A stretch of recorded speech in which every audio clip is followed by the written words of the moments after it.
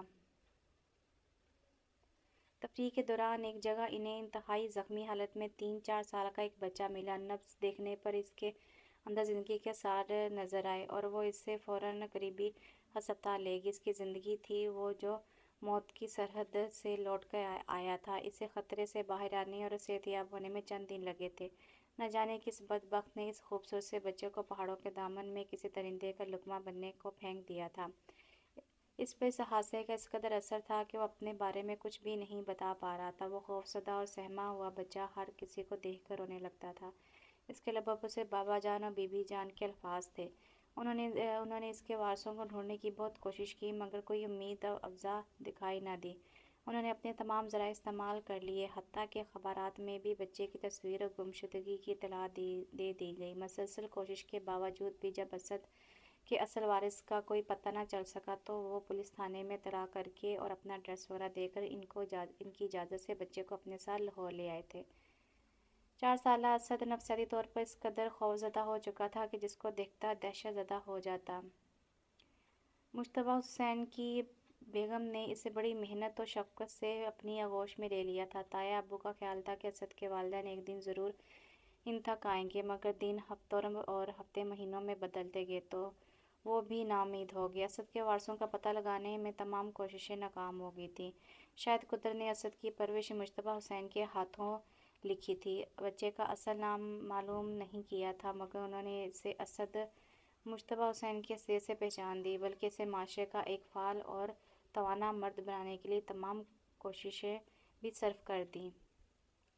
مجتبیٰ حسین صاحب نے کبھی اس سے اس کی اصلیت نہیں چھپائی۔ وہ اچھی طرح باخبر تھا کہ وہ مجتبیٰ حسین کا حقیقی بیٹا نہیں، مگر اس نے ہر موقع پر حقیقی بیٹا ہونے کا ثبوت دیا تھا، اور وہ بھی برملا کہا کرتے تھے کہ میرے 2 بیٹے ہیں، اسد اور حماد۔ انہوں نے بھی ایک باپ ہونے کے تمام فرائض نبھائے تھے۔ انہوں نے اسد اور حماد میں کبھی کوئی فرق نہ کیا۔ جب صبا حماد کے ہمراہ بیاہ کر اس گھر میں آئی تو اسد اس سے بڑے خوشگوار تعلقات رہے تھے، مگر جب اجڑ کر دوبارہ اس گھر میں آئی تو اس نے بہت سی حدود اپنے اور اسد کے درمیان قائم کر لی تھی۔ مجتبیٰ صاحب جب بھی اسے دیکھتے، ان کے اندر اپنے بیٹے کی جدائی کا صدمہ اور گہرا ہونے لگتا۔ اب وہ اکثر بیمار رہنے لگے تھے، اٹھنے بیٹھنے میں اب انہیں دقت ہونے لگی تھی۔ چند قدم چلتے ہی ہلکان ہو جاتے تھے۔ یہ اعصابی جسمانی تھکاوٹ انہیں دن بدن کمزور بناتی جا رہی تھی۔ صبا 2 بار اس گھر میں آنے کے بعد ذہنی طور پر بہت مضطرب ہو چکی تھی۔ جب ہی تایا ابو کے اصرار پر بلکہ مجبور کرنے پر اس نے قریبی اسکول میں ملازمت کر لی، اس کی توجہ کا ارتکاز بڑھنے لگا، اس کی ذہنی حالت بھی بہتر ہونے لگی۔ آدھا دن اسکول میں گزار کر آنے کے بعد گھر کی مصروفیات نے اسے بڑا سنبھال دیا تھا۔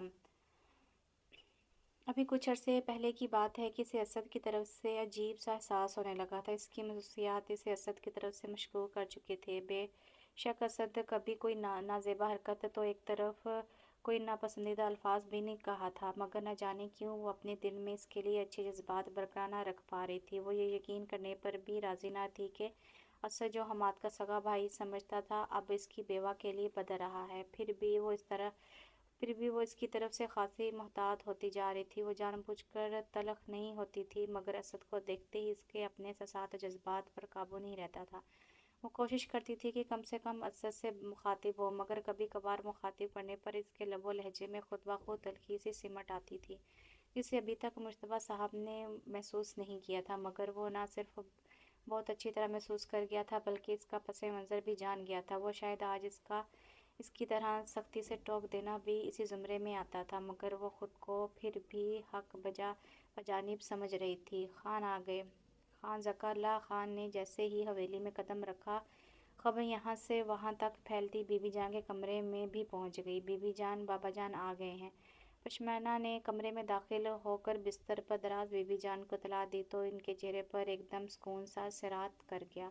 خان جی 2 دن کے لیے شہر سے باہر گئے تو بی بی جان کی طبیعت خراب ہو گئی۔ وہ بہت وہمی ہو گئی تھیں۔ کوئی ان کی نظروں سے ذرا بھی اوجھل ہوتا تو ان کو طرح طرح کے وہم ستانے لگتے۔ بڑی عمر کے ساتھ ساتھ انہیں دمے کا مرض بھی لاحق ہو گیا۔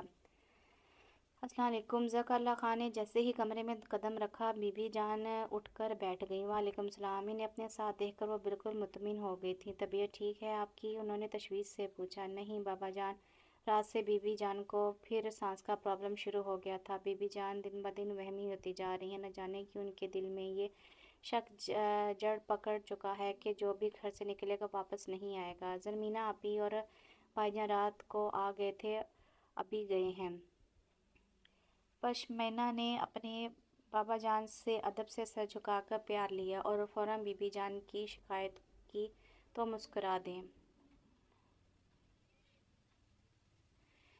خان صاحب نے ایک سنجیدہ نگاہ اپنے شریک حیات پر ڈالی تو وہ خفت سے مسکرا کر سر جھکا گئی۔ پشمینہ بیٹا، میرا سے کہو کہ کھانا لگائے، تمہارے بابا جان سفر سے لوٹے ہیں، کچھ پینے کو بھی لاؤ۔ بی بی جان نے پشمینہ سے کہا تو وہ فوراً سہلاتی کمرے سے نکل گئی۔ کتنی دفعہ آپ سے کہا ہے کہ بھول جائیں اس واقعے کو، اپنے آپ کو مطمئن اور پرسکون رکھا کریں، مگر کیا آپ بھول گئے ہیں اس ثانیے کو؟ انہوں نے تڑپ کر کہا اور خان ذکا اللہ کو لگا کہ ان کے زخموں سے خون رسنے لگا ہو۔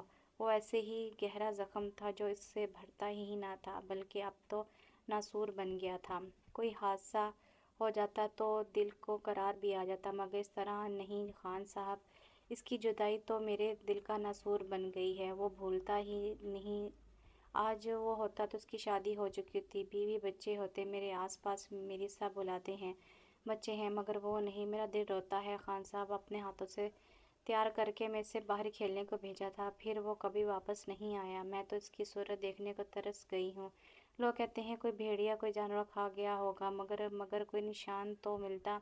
وہ پھوٹ پھوٹ کر رونے لگی تھی۔ انہیں تو اپنے بیٹے کو یاد کر کے رونے کا بہانہ چاہیے ہوتا تھا۔ بس کرے بیگم، بس کرے، میرا دل بھی خون خون ہو جاتا ہے۔ وہ میرا بازو تھا، میرے وجود کا حصہ، میری طاقت تھا، میرا اکلوتا بیٹا تھا۔ سب کچھ آپ کے سامنے ہے۔ کیا کچھ نہ کیا میں نے؟ پولیس، ٹی وی، اخبار، کھوجی، ہر ذریعہ اختیار کیا، مگر اس کا کوئی اتا پتہ نہ ملا۔ وہ بی بی جان کے پاس صوفے پر ڈھہ سے گئے تھے۔ اب تو ان کی بھی ہمت ٹوٹنے لگی تھی۔ اپنے تمام بچوں کے درمیان اپنے سارم کو نہ پا کر ان کے دل سے ہوک اٹھتی تھی۔ دل غم سے بھر جاتا تھا، مگر صبر و ضبط سے سب سہہ جاتے تھے۔ یہی رب کی مرضی تھی، مگر اس پاگل دیوانی ماں کو کیسے سمجھاتے جو آج بھی آس لگائے بیٹھی تھی کہ وہ زندہ ہوگا اور انہیں ملے گا۔ خان صاحب، پتہ نہیں کیوں میرا دل کہتا ہے وہ زندہ ہے۔ مجھے راتوں کو خواب آتے ہیں، وہ مجھے پکارتا ہے، بی بی جان، بی بی جان۔ اس کے ننھے منھے ہاتھ میرے قریب آتے ہیں اور جب میں اسے پکڑنے لگتی ہوں تو وہ غائب ہو جاتا ہے۔ وہ یقیناً زندہ ہے، کہیں موجود ہے، میرا سارا، میری زندگی، میری آنکھوں کا نور، وہ زندہ ہوگا۔ اتنا وقت گزر گیا تھا مگر اس کی آس نہ ٹوٹی تھی۔ خان صاحب کی آنکھوں میں بھی نمی سی اتر آئی تھی۔ پشمینہ شربت کا جگ اور گلاس ٹرے میں رکھ کر کمرے میں دستک دے کر داخل ہوئی تو بی بی جان کی سسکیاں اسے اذیت دے گئیں۔ اس نے خاموشی سے گلاس بھر کر بابا جان کو تھمایا۔ جیتی رہو۔ انہوں نے بیٹی کے سر پر ہاتھ رکھا۔ بی بی جان کو بھی ایک گلاس تھما کر وہ ان کی دوسری طرف بیٹھ گئی۔ بی بی جان، پھوپھی گل خانم کا فون آیا ہے، وہ لوگ شام کو آ رہے ہیں آپ کی عیادت کے لیے۔ بی بی جان کی بھیگی آنکھوں سے اسے بڑی تکلیف ہو رہی تھی اور یہ تکلیف اس کے چہرے سے صاف ظاہر تھی۔ اچھا، میرا سے کہو کھانے پینے کا اچھا سا انتظام کر لے، میں بھی آتی ہوں، اور ابھی دوپہر کا کھانا لگواؤ۔ آنسو صاف کرتے ہوئے انہوں نے کہا۔ جی، میں میرا سے کہتی ہوں۔ اس بات میں سر ہلاتی وہ کمرے سے نکل گئی تھی۔ کھانے کی میز پر وہ تینوں ہی تھے۔ پلوشے اور زرمینے کی شادی کے بعد اب گھر میں صرف وہی تھیں۔ خان ذکا اللہ دیگر خانوں کی طرح روایتی نہ تھے۔ انہوں نے اپنی بیٹیوں کی شادیاں پیشہ خاندان میں ہی کی تھیں، مگر تعلیم انہیں وقت اور حالات کے تقاضوں کے مطابق دلوائی تھی۔ ان کی تینوں بیٹیاں یونیورسٹی کی تعلیم یافتہ تھیں۔ پشمینہ ایم اے کی امتحان دے کر چند ماہ قبل ہی فارغ ہوئی تھی۔ شام ہوتے ہی گل خانہ اپنی شہری بہو راشدہ اور دونوں بیٹیوں کے ہمراہ چلی آئیں۔ آتے ہی انہوں نے حسابِ عادت پشمینہ کو لپٹ کر پیار کیا۔ زاویار سجاول بھائی اور راشدہ بھابی کے سامنے وہ پھوپھی بیگم کے اس مظاہرے پر سرخ سی ہو گئی تھی۔ پھر اسے چھوڑ کر وہ بی بی جان سے ان کی طبیعت کا احوال دریافت کرنے لگی۔ کیا کر رہی ہو آج کل؟ ذکا اللہ سجاول اور زاویار تینوں باہر بیٹھک میں چلے گئے تھے اور راشدہ بھابی کے پاس بیٹھی تو اس نے اپنائیت سے پوچھا۔ سجاول لالہ کو یونیورسٹی میں دوران تعلیم راشدہ پسند آ گئی تھی۔ سب کی بے پناہ مخالفت کے باوجود سجاول لالہ نے راشدہ سے شادی کر لی۔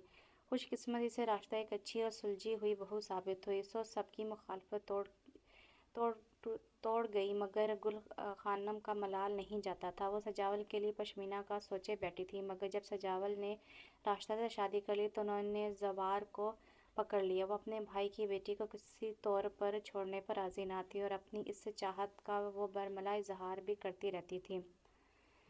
کچھ خاص نہیں، ایگزام کے بعد فارغ ہی ہوں، بس رزلٹ کا انتظار ہے۔ وہ بابا جان کا تو آپ کو علم ہے ماسٹر، انہوں نے کروا دیا ہے، مزید کچھ کرنے کی اجازت نہیں، اس نے مسکرا کر کہا۔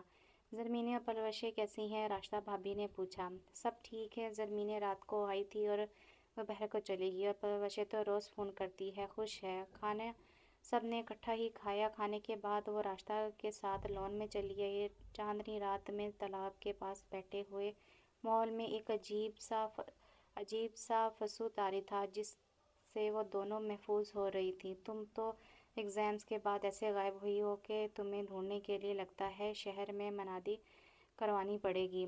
اپنے عقب میں زوار کی بھاری دلکش آواز پر وہ فوراً پلٹی۔ راشدہ بھابی مسکراتی ہوئی دونوں کو دیکھنے لگی۔ تم یہاں کیوں آئے ہو؟ اس نے تیوریاں چڑھا کر زوار کو گھورا تو وہ مسکراتا ہوا راشدہ اور اس کے درمیان خالی جگہ پر ٹک گیا۔ دونوں تالاب کی دیوار پر بیٹھی ہوئی تھیں۔ تمہیں دیکھے بڑے دن ہو گئے ہیں، تمہاری کڑوی کسیلی سنے، اس نے جواباً اسے گھور کر جواب دیا۔ دیکھ رہی ہیں بھابی، یہ ہمیشہ لڑائی کی ابتدا کرتا ہے، اور اگر میں کچھ کہتی ہوں تو بابا جان تک شکایت پہنچ جاتی ہے۔ میں تو دن رات شکرانے کے نفل پڑھتی ہوں، تم جیسے باڈی گارڈ سے جان چھوٹی۔ یونیورسٹی میں برداشت کرنا تو مجبوری تھی کہ بابا جان اکیلے آنے جانے نہیں دیتے تھے۔ اس نے بھی فوراً حساب چکایا تھا۔ تمہیں اتنا ہینڈسم، وجیہہ اور خوبصورت لڑکا باڈی گارڈ لگتا ہے؟ اس نے فوراً اس کے الفاظ پر گرفت کی تھی۔ میرے لیے تو باڈی گارڈ تھے، بابا جان نے تمہیں یہی بتایا تھا۔ خیر، باڈی گارڈ کا بڑا خوبصورت مفہوم بھی لیا جا سکتا ہے، کیوں بھابی جان؟ اس نے فوراً راشدہ کو ساتھ ملایا۔ اس نے فوراً مسکراتے ہوئے گردن ہلا دی۔ بکواس نہیں کرو، میں گل بی بی سے شکایت کروں گی، وہ جل کر بولی۔ مزید شوق، اس طرح تو میرا کام اور آسان ہو جائے گا۔ سرخ چہرے والی پشمینہ اسے شروع سے ہی بڑی پسند تھی۔ سجاول کی شادی کے بعد زوار کی راہ کھل گئی تھی۔ پہلے پشمینہ سے تعلق وہ اپنی ہر سوچ چھپا کر رکھتا تھا، مگر اب کھلے عام اظہار کرتا تھا، اور پشمینہ اسی بات سے بدقت ہوتی۔ اب بھی اسے گھورا تھا۔ ظالم نظروں سے تم نہ مجھ کو دیکھو، مر جاؤں گا اور جانے جانا، وہ بڑی شوخی سے گنگنایا۔ بھابی، اس نے بے اختیار ہنستی ہوئی راشدہ کو پکارا۔ بری بات زوار، تم خواہ بیچاری کو تنگ کر رہے ہو۔ خواہ، اس نے آبرو کچائے، میں تمہیں تالاب میں دھکا دے دوں گی، خبردار اور تم ایک لفظ بھی بولے تو، اس نے دھمکی دی تھی۔ زوار اور وہ یونیورسٹی میں اکٹھے ہی تھے۔ بابا جان نے ان سب بہنوں کے تعلیمی سلسلے میں کہیں بھی آنے جانے کی ذمہ داری سجاول اور زوار پر ہی ڈالی ہوئی تھی، بلکہ سارم کی گمشدگی کے بعد پھوپھو بیگم نے بی جان کی حالت دیکھتے ہوئے زوار کو ہمیشہ کے لیے ادھر ہی چھوڑ دیا تھا۔ وہ ایک طرح سے بابا جان کا منہ بولا بیٹا بنا ہوا تھا، اس لیے اس کی سب کے ساتھ ایسی ہی بے تکلفی تھی۔ وہ تو اب گل بی بی نے رشتے کا جو شوشہ چھوڑا تھا، اس وجہ سے پشمینہ نے اسے ہچکچانے لگی تھی، ورنہ ہم عمر ہونے اور ایک جیسے مشاغل رکھنے کی وجہ سے دونوں کی خوب بنتی تھی۔ جتنا لڑتے تھے پیار بھی اتنا ہی تھا، مگر جو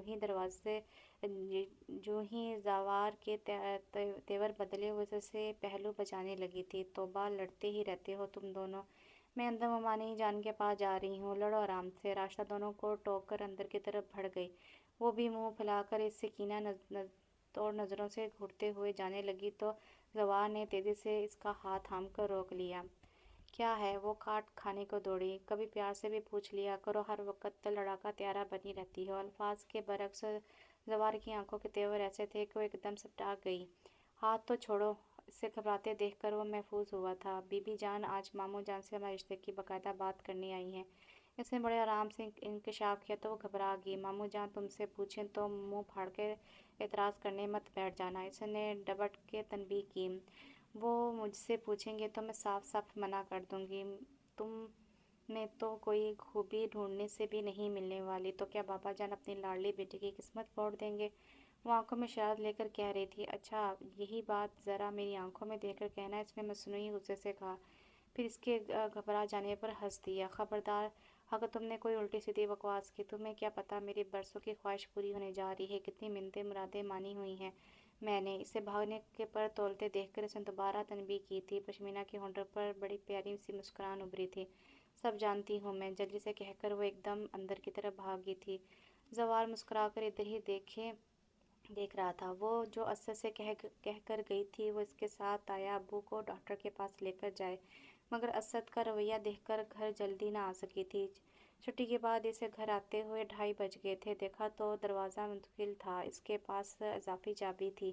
گھر کی ایک چابی اسد کے پاس ہوتی تھی اور ایک اس کے پاس۔ دروازہ کھول کر اندر آ گئی، کپڑے بدل کر نماز ادا کی، پھر کچن میں گھس گئی۔ اسد اس کی غیر موجودگی میں کچن کا سامان بھی لے آیا تھا، فریج بھرا ہوا تھا، سالن بھی تیار تھا۔ صبا نے دیکھا ذائقہ اچھا تھا، اسد اکثر کوئی نہ کوئی سالن بنا کر رکھ دیتا تھا۔ صبا نے دل ہی دل میں اسد کے سگڑاپے اور ہاتھ کے ذائقے کی داد دی۔ تائی بیگم کا انتقال کافی سال پہلے ہو گیا تھا۔ ان کے انتقال کے بعد رضیہ باجی نے گھر سنبھالا ہوا تھا، مگر تایا ابو نے ان کی شادی بھی بڑی کم عمری میں کر دی تھی۔ رضیہ کے پاس ساری ذمہ داریاں ان تینوں مردوں پر آ گئی تھیں۔ حماد اسد کسی سلیقہ مند عورت کی طرح گھریلو امور میں ماہر تھا، پھر بھی اس گھر کو ایک عورت کی ہر حال میں ضرورت تھی اور یہ کمی صبا نے پوری کر دی تھی۔ کتنے دنوں سے ایک ایک کر کے کچن کا سامان ختم ہو رہا تھا، مگر وہ اپنی انا کی وجہ سے اسد کو بتا نہیں پا رہی تھی۔ اب فریج بھرا ہوا تھا تو اسے اندر ہی اندر شرمندگی بھی ہو رہی تھی۔ خواہ اتنے دن چپ رہی، اس سے قبل تو اس کے کہنے سے پہلے ہی اسد سامان لا کر دیا کرتا تھا۔ پتہ نہیں اس دفعہ اس نے ایسا کیوں کیا تھا، شاید بھول گیا تھا یا شاید جان بوجھ کر۔ روٹیاں پکا کر وہ دونوں انتظار کرنے لگیں۔ تقریباً 3:30 بجے وہ دونوں لوٹ آئے۔ اتنی دیر تک کر دی تایا ابو، آپ نے مجھے فکر ہو رہی تھی۔ دروازہ کھولتے ہی اسد کو نظر انداز کر کے اس نے فوراً تایا ابو سے کہا تھا۔ اسد کے یوں رستہ روکنے پر خفا ہوا تھا۔ اندر تو آنے دو، یہ بات بس اندر جا کر بھی ہو سکتی ہے۔ سنجیدہ اور بے مروت انداز میں اس نے ٹوکا تو وہ فوراً سامنے سے ہٹ گئی۔ اسد تایا ابو کو ان کے کمرے میں لے گیا تو وہ بھی پیچھے پیچھے چلی آئی۔ اسد نے ان کو بستر پر لٹا دیا تھا۔ کیا کہہ رہا تھا ڈاکٹر؟ وہ بھی تایا ابو کے بستر پر ٹک گئی۔ وہ جتنے ڈار لگ رہے تھے اس سے تشویش لاحق ہو گئی تھی، تاہم اسد چپ ہی رہا تھا۔ اسد بیٹے سے ہی کچھ نہ کچھ کہتا رہتا تھا۔ مجھے تو صرف اتنا ہی کہا کہ میں روزانہ کم سے کم آدھا گھنٹہ ضرور ورزش کروں، بلکہ واک کیا کروں، دوائیاں اور پھل بھی استعمال کروں۔ انہوں نے تکیے سے ٹیک لگائی۔ میں کھانا لاتی ہوں، ابو کو کھلا دو، مجھے بھوک نہیں ہے، مجھے آفس بھی پہنچنا ہے۔ صبا کو کمرے سے نکلتے دیکھ کر اس نے کہا تو پلٹ کر اسد کو دیکھنے لگی۔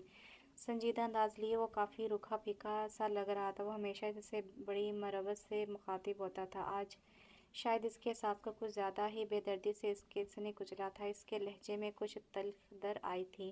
وہ صبا کے دیکھنے پر اٹھ کھڑا ہوا۔ صبا خاموشی سے پلٹ کر کچن کی طرف بڑھ گئی، کھانا نکال رہی تھی کہ ہٹ پر پلٹ کر دیکھا اسد دروازے کی دہلیز پر کھڑا ہوا تھا۔ یہ میڈیسن لے لو، ڈاکٹر بہت تشویش کا اظہار کر رہا تھا۔ ابو نے تو جیسے زندہ رہنے کی خواہش ہی اپنے اندر سے ختم کر لی ہے۔ تم ان کو سمجھانے کی کوشش کرو، ساری ہدایت اور میڈیسن کے اوقات اس پرچے پر درج ہیں، تم دیکھ لینا۔ اس کے قریب ہی میز پر دوائیاں رکھ کر وہ پلٹ گیا تھا۔ صبا ایک گہرا سانس لے کر کھانا اور دوائی لیے تایا ابو کے کمرے کی طرف بڑھ گئی۔ رات کو اسد گھر لوٹا تو صبا تایا ابو کے کمرے میں تھی۔ ان کی طبیعت ٹھیک نہیں تھی۔